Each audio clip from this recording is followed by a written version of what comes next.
Bonjour Simon, Oui, comment vas-tu? ça va et toi? Très bien. Alors, nous sommes aux assises de l'économie de la mer. Tu vas intervenir dans ton projet Plastique Odyssée. Tu es quel promo? J'ai fini l'hydro fin 2016. J'ai commencé en 2011. Et comment en es-tu arrivé là? Et alors, j'ai fait pas mal de projets pendant mes études. Et ce qui a un peu été le déclic pour Plastique Odyssée, c'était mon expérience avec Nomade des mers. C'était un projet qui travaillait sur les low technologies, donc l'inverse des high-tech, pour avoir accès à l'eau, à l'énergie, à la nourriture. Et j'ai fait partie de cette expédition. Je suis parti entre le Maroc et le Sénégal. C'est en arrivant à Dakar que, à la fois, je me suis rendu compte de tout le plastique qu'il y avait et de toute l'ingéniosité qu'il pouvait y avoir dans cette ville. Et je me suis dit, si on arrive à transmettre finalement de la connaissance, recycler les déchets et en faire quelque chose d'utile sur place, on va pouvoir créer des petites économies locales et éviter que ces plastiques arrivent dans l'océan. D'accord, parce que c'est quelle quantité ces plastiques? Parce que c'est à peu près 20 tonnes qui terminent dans l'océan toutes les minutes, à l'échelle du monde. 20 tonnes par minute, et si on regarde la quantité de déchets qu'on a produit aujourd'hui, on a produit 6 milliards de tonnes. Depuis le premier gramme de plastique, on a produit 6 milliards de tonnes, mais on en a recyclé, en tout cas on en a traité que 1 milliard. Ce qui fait qu'il reste un tas de 5 milliards de tonnes dans la nature qui continuent de se déverser. Sachant qu'on en produit de plus en plus. Là, on est bien en train de parler que la pollution maritime vient de la Terre. Voilà, exactement. On va parler des bouteilles en plastique, des traitements en plastique et des emballages. À 90%, ça vient de la Terre, et un pourcentage qui vient des activités marines, quand même, forcément de la pêche, de l'aquaculture, du shipping, mais ça reste une petite partie. Ça reste environ 7 à 10%. Ce dont tu parles là, c'est les filets de pêche, les filets de pêche, les engins, c'est vrai que ça fait des dégâts, parce que ça continue, un filet continue à pêcher une fois qu'il est en forme de déchet, il continue de pêcher. Donc c'est une problématique. Mais en termes de quantité, de masse, c'est quand même pas la même. Alors le Plastique Odyssée, c'est un pêcheur de plastique. Et alors c'est pas un pêcheur de plastique, pourquoi? Parce que malheureusement, le plastique quand on le met dans l'océan, il coule. Donc à 95%, tout ce qu'on a mis dans l'océan. On a un 7e continent. Voilà, et donc le 7e continent de plastique, c'est juste une zone qu'on a appelée continent parce que ça fait la taille d'un continent, mais où on compte plus de microparticules qu'ailleurs. Et c'est des microparticules. Et si on collecte tout ce qu'il y a dans le 7e continent, on a la même quantité que ce qui se déverse en 3 jours. Donc finalement, c'est anecdotique. Le 7e continent, c'est bien parce que ça sensibilise, tout le monde a en tête la pollution plastique. On le voit, mais en fait... Et en fait, on ne le voit pas vraiment. Les photos qu'on peut voir de plastique qui flotte, en général, elles sont prises le long des côtes. Donc si on va au milieu du 7e continent, on ne voit pas grand-chose. On voit juste la mer bleue, et c'est des microparticules, ce qui fait qu'on ne peut pas nettoyer l'océan. On peut éventuellement ramasser quelques filets, quelques grandes masses qui traînent, mais c'est vraiment anecdotique. Si on veut avoir un impact sur cette pollution, il faut fermer le robinet, donc il faut éviter que ces 20 tonnes arrivent. Alors, Plastique Odyssée, je veux dire que tu ne vas rien faire pour ces plastiques-là. Alors, on ne touche pas du tout au plastique en mer, pourtant on a un bateau. C'est vrai qu'on pourrait se dire, bateau, plastique, il doit forcément nettoyer l'océan. Il y a déjà des bateaux qui sont prévus pour aller les ramasser. Il y a déjà des gens qui essayent, notamment un Hollandais, Boyan Slat, qui avait comme idée de ramasser ce qu'il y avait dans le 7e continent. Oui. Bon, en allant faire des études, il s'est rendu compte qu'il n'y avait pas grand-chose. Comme je disais, ça correspond à peu près à ce qu'il a estimé, à peu près à 3 jours de plastique. C'est bien, mais c'est pas ce qui va résoudre le problème. D'accord. Et donc il y a des projets un peu plus dans les rivières, ce qui est un peu mieux, on va dire, qu'en pleine mer, parce que c'est un peu plus concentré. Qui capteraient avant que ça arrive à la mer. Des bateaux qui captent dans les rivières. Donc, c'est bien, il faut savoir que c'est pareil, à peu près 7% du problème, les rivières. Donc c'est aussi une part importante, mais c'est pas la solution. Il reste 93%. Ça reste, la source reste en fait les foyers de consommation. À chaque fois qu'il y a une ville avec des gens qui consomment du plastique, on produit des déchets, et ces déchets-là, s'ils ne sont pas ramassés, ils finissent dans la nature. Alors, Plastique Odyssée. Et donc nous, on s'est dit, si on arrive à démocratiser le recyclage, à créer des petits centres qui coûtent pas cher, qui sont faciles à construire dans le monde entier et à réparer low-tech, avec des outils qu'on trouve partout, un plomb, un poste à souder, une perceuse, et qu'on arrive à diffuser les plans gratuitement pour ces machines, chacun va pouvoir s'emparer de ses plans, reconstruire les machines et monter son propre centre de recyclage. Monter les machines, c'est bien, mais pour en faire quoi du plastique? Et alors le plastique, ce qui est quand même bien, c'est que c'est un matériau qui a de super caractéristiques. C'est d'ailleurs pour ça qu'il reste autant de temps dans la nature et qu'on a du mal à s'en débarrasser. Donc on peut faire deux choses. On peut faire avec le plastique qui est recyclable, on peut en refaire des matériaux de construction.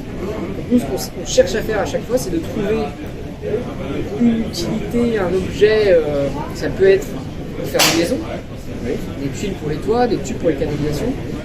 Donc ça c'est une possibilité. Ou alors ça peut être de l'énergie. Avec le plastique qui n'est pas recyclable. L'énergie, ça veut dire que tu vas le brûler. Alors on ne le brûle pas, en fait on le distille. C'est comme un alambic à plastique, on le fait bouillir, on craque finalement les molécules et en condensant, on va récupérer du diesel et des essence. On va brûler. Donc la finalité reste. On va brûler le carburant. C'est-à-dire qu'on va utiliser le carburant en moteur qui est issu du plastique. Donc évidemment c'est pas le carburant du futur. Mais en attendant... Oui, parce que là, le CO2 est le même que si on a repris du diesel, peut-être un peu sulfure. il est bien meilleur parce qu'en fait on a évité d'extraire le pétrole, on a évité de le raffiner, de le Il a été transporter. extrait ce pétrole. Il a déjà été extrait. Mais donc on se passe par rapport au vierge, pétrole vierge, D'accord. on a un impact C'est du carbone. pétrole recyclé. C'est du pétrole recyclé. Donc, ça émet du carbone, ça évite quand même beaucoup de carbone et c'est hyper pertinent dans des endroits qui n'ont pas d'accès à l'énergie, qui utilisent des groupes d'électrogène, les milieux insulaires, dans des endroits où souvent les déchets sont brûlés entre quatre murs. Parce que pour s'en débarrasser, on construit des murs en parpaing, on met tout en tas et on met le feu. C'est dans la majorité du monde comme ça qu'on se débarrasse des déchets en faisant des incendies. Notamment sur la Suède. Notamment dans les îles, l'Italie aussi est un peu connue pour ça, des décharges, des incendies de décharges qui sont un peu volontaires. Ça permet de se débarrasser des déchets. Donc effectivement, si on compare l'incinération sauvage à la pyrolyse, là on est vraiment gagnant. D'accord. Donc, Plastic Odyssey met à disposition du low-tech des dispositifs qui permettent en fait de faire quelque chose de low-tech. C'est ça. Et tu penses avec le bateau pour faire un tour du monde, je crois, pour aller disperser cette technologie. C'est ça. Donc en fait, le bateau, c'est vraiment un laboratoire de recherche mobile.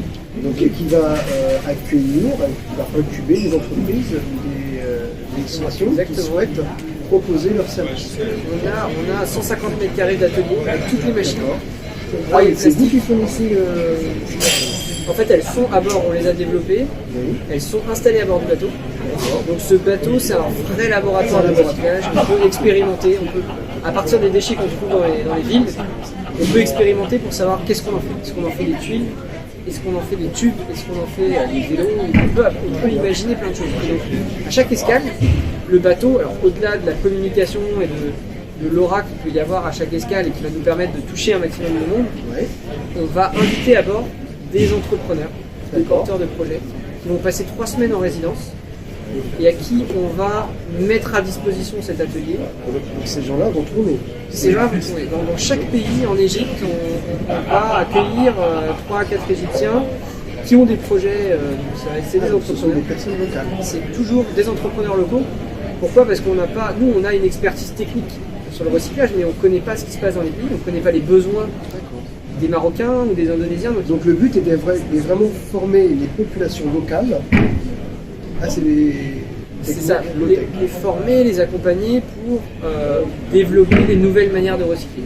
Le vrai défi, c'est on a du plastique, on sait le transformer techniquement, mais qu'est-ce qu'on en fait? Et il faut que ça réponde à un besoin, sinon ça ne sera pas utilisé. Si on refait un porte-clés ou un bout, ça ne sert à rien. C'est sûr. Donc il faut que ça réponde à un marché local et il faut que ça soit viable économiquement. Oui, on est vraiment sur du circulaire en local, en proche, un circuit le plus vertueux possible. Ça reste, c'est des centres qui sont c'est du recyclage qui est décentralisé. Ça veut dire qu'on va chercher à faire à une petite échelle, à récupérer des gisements, donc des déchets qui sont à côté, et à revendre des produits finis directement. On ne va pas refaire des granulés pour les envoyer à l'autre bout du monde, pour refaire des emballages pour la plasturgie. Si on a fait justement un centre de recyclage centralisé, c'était peut-être également pour un gain carbone, efficience calculée. Est-ce que c'est pertinent de faire que des petites unités à droite à gauche? En fait, c'est complémentaire parce que on va avoir une approche qui est centralisée avec toute une logistique des camions qui ramassent les déchets, qui les amènent, vraiment toute une logistique qui est assez complexe et qui ne peut pas se faire partout. Parce que dans plein de villes, tout simplement un camion poubelle ne passe pas. Donc il n'y a pas de collecte. Et là, des approches décentralisées sont plus pertinentes parce qu'on va avoir des modèles de, ce qui se fait beaucoup en Égypte, de porte à porte pour aller collecter les déchets avec des familles qui vont retraiter sur place. Et ça, c'est une réponse actuelle et c'est pour ça aujourd'hui que des grands centres de recyclage n'existent pas, c'est que c'est pas rentable d'aller ramasser plein de petits déchets pour les emmener dans un sens. Donc là, on est obligé d'avoir une approche différente, mais c'est complémentaire. Dans les grandes villes, on va avoir plutôt des centres, des grands centres, et dans des endroits un peu plus... Ce sera vraiment adapté, ça va être à Nantes. Alors tout ça, c'est bon bout. Quand est-ce qu'il part le spécialiste? Alors c'est une bonne question, là le bateau il est encore en chantier à Dunkerque pour quelques mois. On a toutes les machines de recyclage qui ont été développées, qui sont là. Et donc là, en attendant que le bateau sorte de chantier, on a encore quelques travaux à faire. On va passer déjà à l'étape d'après qui est répliquer les machines sur le terrain. Là, dès septembre, alors, répliquer les machines sur le terrain. Vous ne les avez pas construites pour les vendre sur place. En fait, on va aller les répliquer avec des partenaires sur place. Et avec en fait des appareils qu'on trouve sur place. Donc on va amener. On va amener. Les premiers, on va sûrement les faire en France, puisqu'on a tout le réseau de partenaires techniques pour les construire en France et les amener donc au Cap-Vert et au Sénégal. Et l'idée après, c'est de trouver dans chaque pays un constructeur pour aller les partenaires qui sera les répliquer.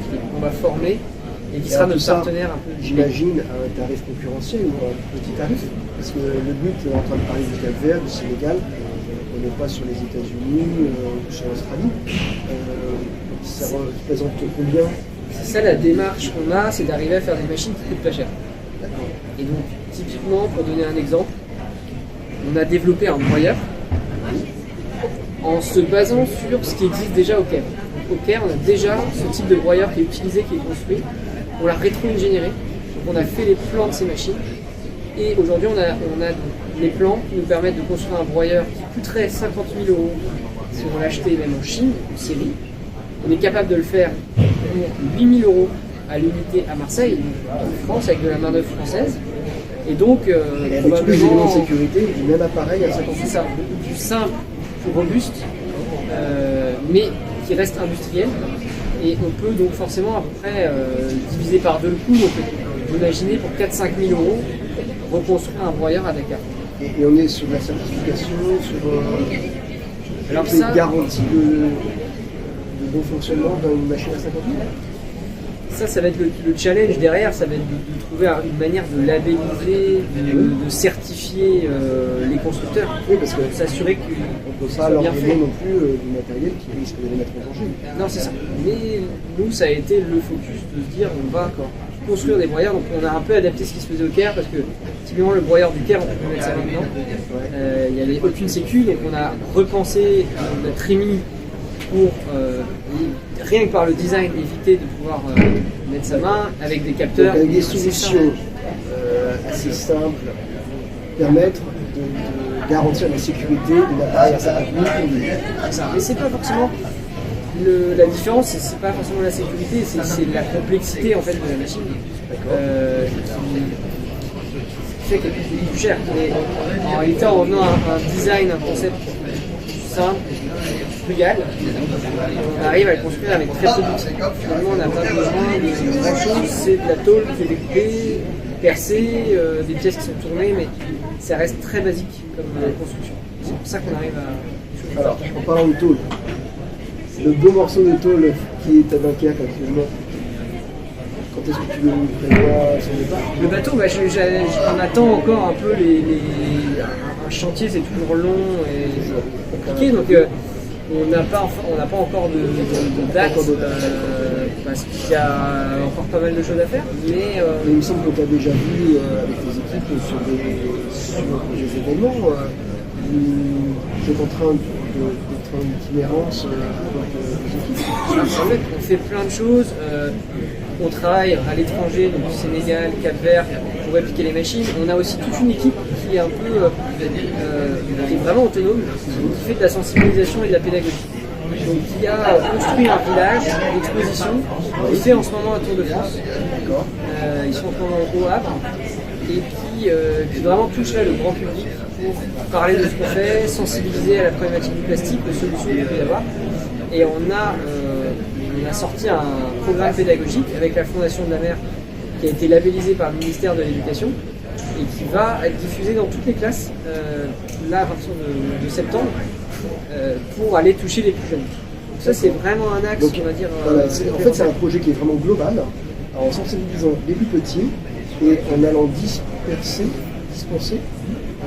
ces technologies low-tech aux populations qui ont c'est ça. En fait, la philosophie qu'on a, ça se résume dans le slogan Clean up the past and build the future.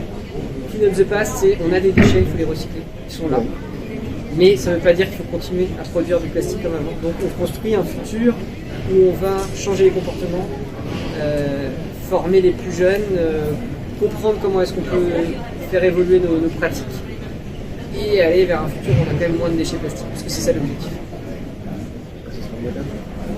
Merci Simon. C'est vrai. À bientôt.